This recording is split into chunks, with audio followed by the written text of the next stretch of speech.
Film Sooryavansham में अमिताभ बच्चन के साथ दिखाई दी सौंदर्या का 22 साल पहले प्लेन क्रैश में निधन हो गया था। अब कई सालों के बाद इस मामले में साउथ इंडिया के एक एक्टर मोहन बाबू के खिलाफ हत्या की शिकायत दर्ज हुई है। चिट्टी मल्लू नाम के शख्स ने एक्टर मोहन बाबू पर सौंदर्या की हत्या के आरोप लगाए हैं। आरोप है कि प्रॉपर्टी विवाद के चलते मोहन बाबू ने सौंदर्या की मौत की साजिश रची। वो काफी समय से सौंदर्या और उनके भाई पर जमीन बेचने का एक दबाव बना रहे थे, लेकिन जब ऐसा नहीं हुआ तो उन्होंने उनकी हत्या करवा दी।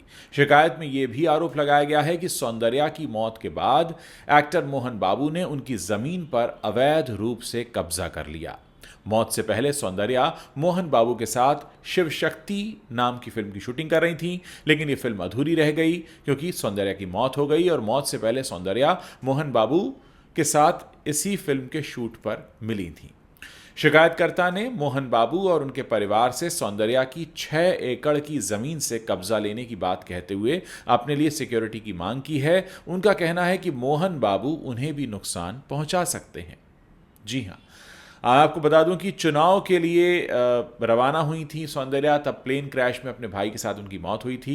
2004 में सौंदर्या ने 2004 की बात है, सौंदर्या ने राजनीति में कदम रखा और भारतीय जनता पार्टी और तेलुगु देशम पार्टी में शामिल हो गई थी।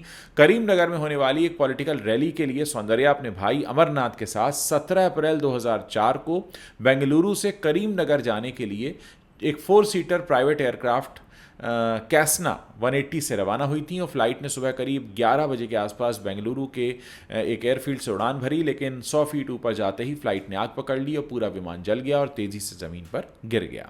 ये फ्लाइट बेंगलुरु के गांधी कृषि विज्ञान केंद्र के कैंपस पर गिरी थी और कैंपस में एक्सपेरिमेंट कर रहे चंद लोग इस हादसे के गवाह भी बने थे। लोगों की मदद के लिए लोग वहां पर पहुंचे भी थे, लेकिन प्लेन पूरी तरह से जल चुका था और उसमें बैठा हर पैसेंजर खत्म हो गया था। 4 सीटर एयरक्राफ्ट में सौंदर्या के अलावा उनके भाई अमरनाथ, हिंदू जागरण समिति के सेक्रेटरी रमेश कदम और पायलट जॉय फिलिप मौजूद थे। कहा जाता है कि उस वक्त मां बनने वाली थी सौंदर्या और एक दिन पहले ही उन्होंने अपने डायरेक्टर को गुड न्यूज दी थी। सौंदर्या की मौत के बाद तमिल डायरेक्टर आर.वी. उदय कुमार ने एक इंटरव्यू में खुलासा किया था कि सौंदर्या मौत के समय प्रेग्नेंट थी। सौंदर्या ने अपनी मौत से एक दिन पहले डायरेक्टर को कॉल किया था और करीब 1 घंटे हुई बातचीत में सौंदर्या ने बताया था कि अब वो और फिल्मों में काम नहीं करेंगी क्योंकि वो मां बनने वाली हैं। कुछ समय पहले ही सौंदर्या ने कन्नड़ा भाषा की रीमेक फिल्म चंद्रमुखी की शूटिंग पूरी की थी और वो चाहती थी कि उनकी आखिरी फिल्म हो। दुर्भाग्य से ऐसा ही हुआ।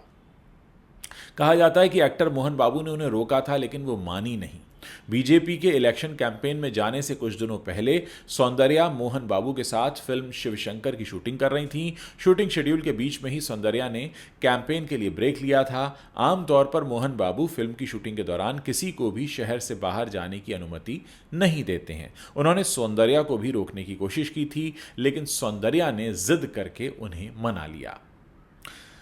कहा जाता है कि सौंदर्या की मौत तो हो गई, लेकिन मौत के बाद भी उन्हें अवार्ड मिलते रहे। सौंदर्या को 1995 की फिल्म अमोरू के लिए पहला बेस्ट एक्ट्रेस तेलुगु का फिल्म फेयर अवार्ड मिला था। इसके बाद उन्हें 9 अन्य बेस्ट एक्ट्रेस के अवार्ड भी मिले। यहाँ तक कि मौत के बाद भी सौंदर्या को फिल्म अपथा मित्रा के लिए भी अवार्ड मिला था। सौंदर्या ने 27 अप्रैल 2003 को सॉफ्टवेयर इंजीनियर जी.एस. रघु से शादी की थी। रघु सौंदर्या के मामा के बेटे थे और उनके बचपन के दोस्त थे।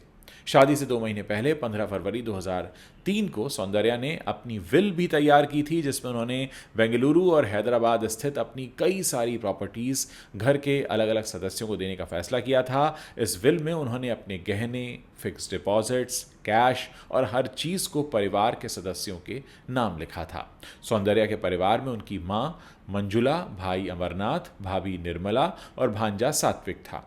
एयरक्राफ्ट जब क्रैश हुआ तो सौंदर्या के साथ उनके भाई अमरनाथ की भी डेथ हुई। दोनों की मौत के 5 साल बाद 2009 में निर्मला और उनके बेटे सात्विक ने एक प्रॉपर्टी के लिए मंजुला और रघु के खिलाफ केस कर दिया था। दोनों पार्टीज के बीच सालों तक विवाद चलता रहा और सौंदर्या की मौत के 11 साल बाद उनके परिवार वालों ने एक समझौता कर लिया। सौंदर्या साउथ की इकलौती ऐसी एक्ट्रेस थीं जो उस जमाने के हर सुपरस्टार के साथ नजर आई थीं। सूर्यवंशम में अमिताभ बच्चन के साथ आने के अलावा सौंदर्या रजनीकांत, कमल हासन, मम्मूटी, मोहनलाल और विष्णुवर्धन के साथ भी फिल्में कर चुकी हैं। लेकिन अब उनके जाने के बाद इस तरीके का खुलासा होना वाकई सबको हैरान कर गया है।